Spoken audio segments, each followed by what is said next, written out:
My girlfriend said she didn't love me anymore, but wanted to keep living together, so I stopped doing everything for her.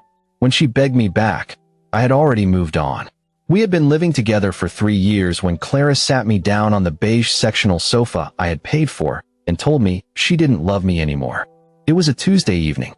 I had just finished cooking a lasagna from scratch. The smell of garlic and melted mozzarella was filling the apartment.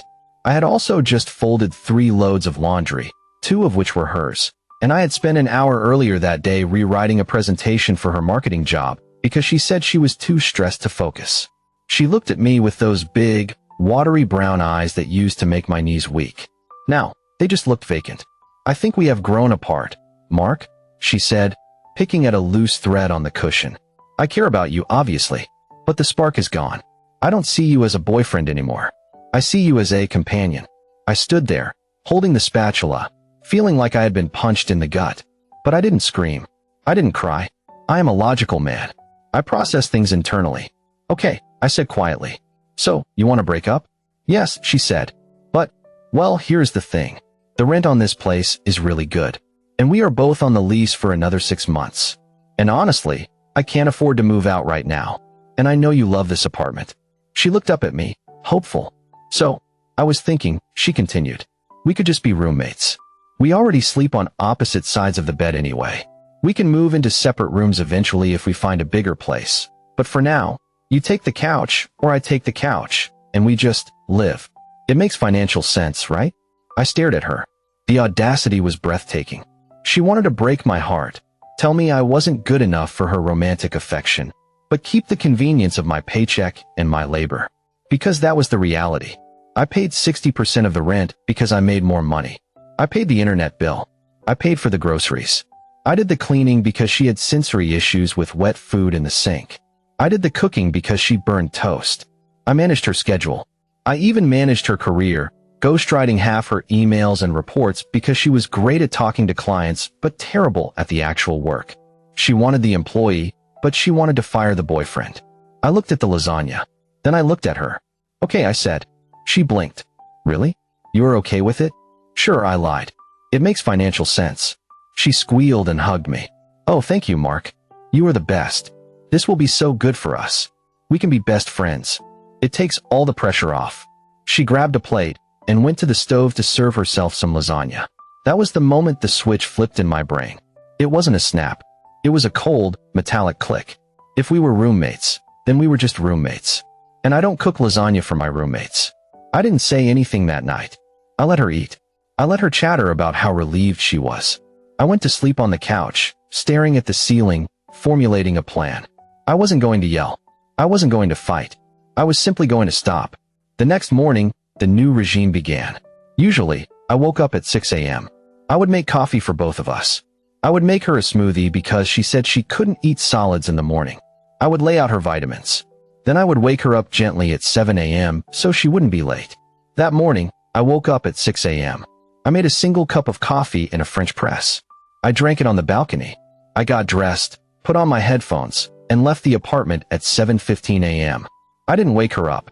I got a text at 8:45 a.m. "OMG, why didn't you wake me up? I'm going to be late for the team meeting." I didn't reply. I was working. Roommates don't act as alarm clocks. When I got home that evening, the apartment was dark. Clara was sitting on the couch, looking frazzled. The morning dishes were still in the sink. "You didn't make dinner?" she asked as I walked in. I walked past her to the kitchen. "No," I said. "I grabbed a sandwich on the way home." "But I'm starving," she said, her voice rising. "There's nothing in the fridge." There was plenty in the fridge. There were raw eggs, raw chicken, and vegetables. There just wasn't a prepared meal waiting for her. "I'm sure you can figure something out," I said. I went to the linen closet. I took my sheets, my towels, and my pillows. I moved them to the small storage room we used as an office. It was cramped, but it had a door that locked. I set up an air mattress. "Mark, what are you doing?" she asked, standing in the doorway.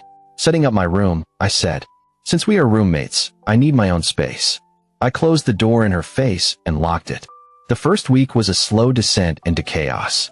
Without me doing the laundry, her clothes piled up in the bathroom. She started re-wearing shirts that smelled like stale perfume and sweat. Without me doing the dishes, the sink became a science experiment. I bought a set of paper plates and plastic cutlery for myself, and I kept them in my locked room.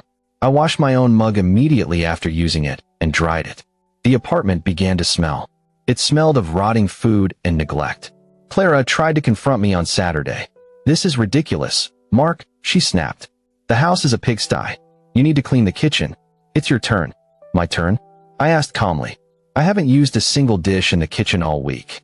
I haven't cooked. I haven't eaten off your plates. That mess is 100% yours." She stomped her foot. "We are partners. We share the load. We are roommates," I corrected her. "And I am responsible for my mess. You are responsible for yours." She hired a maid service. I saw the charge on the shared credit card statement. That was the next step. The money. I called the bank and canceled my authorized user card on her account. Then I opened a new bank account at a different bank. I transferred all my savings. I routed my direct deposit to the new account. On the first of the month, I placed a check on the counter for exactly 50% of the rent and 50% of the utilities. Not a penny more. Clara came home and saw the check. She went pale. "Mark, what is this?" she asked. "My share of the rent," I said. "But you pay the whole rent. You know I have student loans. I can't afford half the rent." "We are roommates," I repeated. "Roommates split the rent. That is standard." "You are being an asshole," she screamed. "You are doing this to punish me because I don't want to sleep with you." "No," I said, looking at my laptop. "I am doing this because I am no longer your boyfriend. Boyfriend privileges include financial support and domestic labor. Roommate privileges include, well, nothing." She cried. She slammed doors. She called her mother and cried loudly on the phone about how abusive I was being. I put on my noise-canceling headphones and watched a movie. Week 3 is when she brought the guy home. His name was Todd. He looked like he worked at a vape shop and smelled like Axe body spray. She brought him in around 10 p.m. on a Friday. She made sure to laugh loudly as they walked past my door. I knew what she was doing. She wanted me to burst out, jealous and raging. She wanted me to fight for her. She wanted the validation that I was still obsessed with her. I didn't open my door. I went to sleep. The next morning, I walked into the kitchen to make my coffee. Todd was sitting at the table in his boxers, eating a bowl of cereal. "My cereal." "Hey man," he grunted. I looked at the cereal box. It was the expensive organic kind I bought for myself and kept in my specialized cabinet. I must have forgotten to lock it. I picked up the box of cereal. I walked over to the trash can. I poured the rest of the cereal into the garbage. Then I dropped the box in. "Hey," Todd said. "I was eating that." "It's mine," I said. "And I don't share with strangers." I made my coffee and went back to my room. Clara came pounding on my door 5 minutes later. "You embarrassed me," she hissed. "Todd thinks you are a psycho." "Todd is eating my food," I said through the door. "Tell Todd that if he wants breakfast, he can take you to a diner." She stopped bringing Todd around after that. Apparently, he didn't like the vibe of the apartment. Or maybe he realized Clara was broke. Then came the work crisis. This was the part one had been waiting for. Clara's job was high pressure.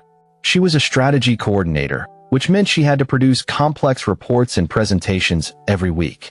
For 3 years, I had done them. I have a background in data analysis. She would bring me her raw, messy notes, and I would turn them into gold. Her bosses loved her. They thought she was a genius. On a Tuesday night, she knocked on my door. Her voice was small. "Mark?" I opened the door. She looked terrible. Her hair was greasy, her eyes were red, and she was wearing sweatpants that had a stain on the knee. "I have a quarterly review presentation due tomorrow," she said. I can't get the Excel formulas to work. And the formatting is all wrong. Can you just look at it? Please? Just for 5 minutes?" I leaned against the doorframe. "I'm really busy, Clara," I said. "Please," she begged. "If I don't nail this, my boss is going to kill me. I've been so distracted lately with the breakup and everything. I just need you to fix the data set." I looked at her. I saw the desperation. "Send it to me," I said. She slumped with relief. "Oh my God, thank you. You are a lifesaver. I promise, just this once." She emailed me the file. I opened it. It was a disaster. The numbers were wrong, the logic was flawed, and the spelling was atrocious. I sat there for an hour. Usually, I would fix it. I would make it sing. Instead, I did exactly what she asked. She asked me to fix the data set. So I did. I corrected the formulas so they worked perfectly, but I didn't correct the data entry errors she had made. In fact, I highlighted them. Not with color, but with logic. I made sure the graphs accurately reflected the massive losses her department had incurred, losses she had been trying to hide with creative accounting. I also made sure the metadata of the file showed her name as the sole author. I sent it back to her at 2 a.m. Done, I texted. She didn't even check it. She presented it the next morning. I wasn't there, obviously, but I heard about it later. She came home at 3 p.m. She wasn't just crying. She was hyperventilating. They fired me, she choked out. I sat on the couch, reading a book. What happened? I asked. The numbers. She screamed. The numbers showed a huge deficit. And the VP started grilling me about the methodology, and I didn't know the answers because I didn't write the formulas. They said I was incompetent. They said I was negligent. That sounds rough, I said. You did this. She shrieked. You sabotaged me. I looked her dead in the eye. I fixed the formulas, Clara. The math was perfect. The data was yours. I just made sure it was accurate. She stared at me with pure hatred. But beneath the hatred, there was fear. She was realizing, for the first time, that I wasn't just a prop in her life. I was the foundation, and I had just pulled myself out. Without a job, the roommate situation became untenable fast. She couldn't pay her half of the rent. She couldn't pay for food. She lay on the couch all day, watching reality TV, depressed and angry. I continued to live my life. I went to the gym. I got a promotion at my own job because I had so much extra time and energy now that I wasn't running an adult daycare center. I started dressing better. I started dating. I met someone. Her name was Elena. She was an architect. She was independent, smart, and she cooked better than I did. I didn't bring Elena to the apartment. I wasn't trashy like Clara, but I spent nights away. When I would come home after a weekend away, Clara would be waiting. She looked smaller. The anger was fading, replaced by a desperate, pathetic neediness. Mark, she said one night. We need to talk. I stopped in the hallway. I've been thinking, she said. This whole roommate thing, it was a mistake. I miss us. I miss you. She stood up and walked toward me. She had showered and put on a dress I used to like. She tried to put her hand on my chest. I know I said I didn't love you, she whispered, but I was confused. I was scared of how serious we were getting. But seeing you these past few months, seeing how strong you are, it made me realize I made a huge mistake. I want you back, Mark. I want to be your girlfriend again. She looked up at me, waiting for the movie moment, waiting for me to sweep her into my arms and say I had been waiting for this. She wanted the safety back. She wanted the lasagna. She wanted the bills paid. I took a step back, removing her hand from my chest. I'm sorry, Clara, I said, but that's not possible. Why? She asked, tears welling up.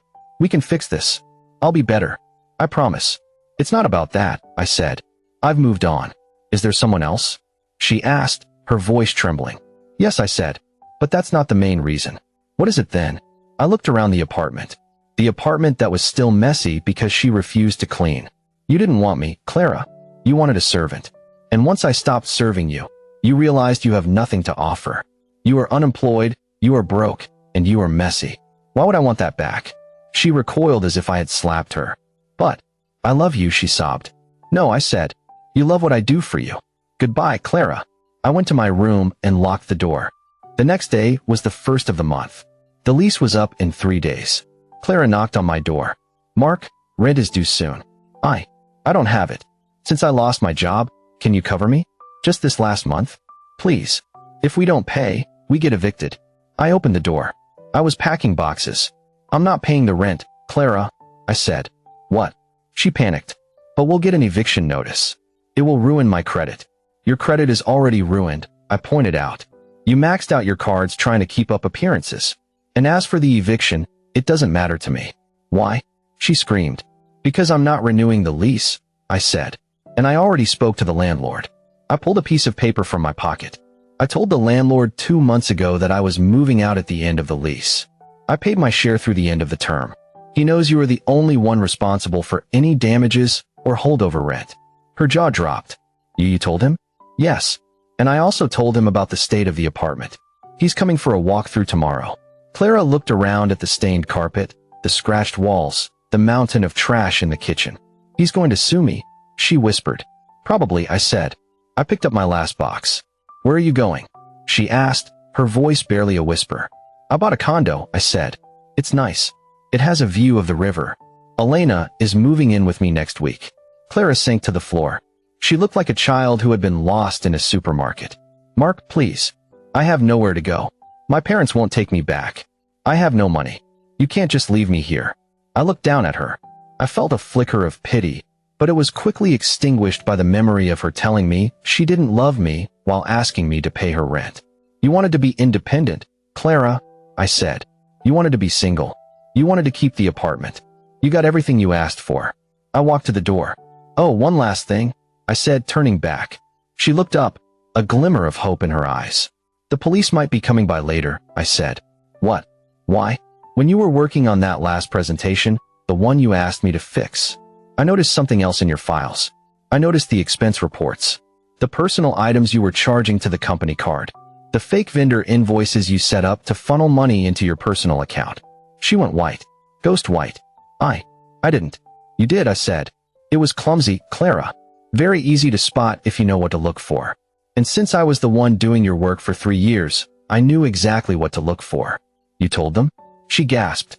I sent an anonymous tip to your company's fraud department the day after they fired you. I said. They've been building a case. I think they are ready to press charges now. You're a monster, she whispered. No, I said. I'm just the guy who stopped covering for you. I opened the door. Good luck, Clara. You're going to need it. I walked out of the apartment building and into the sunlight. My car was packed.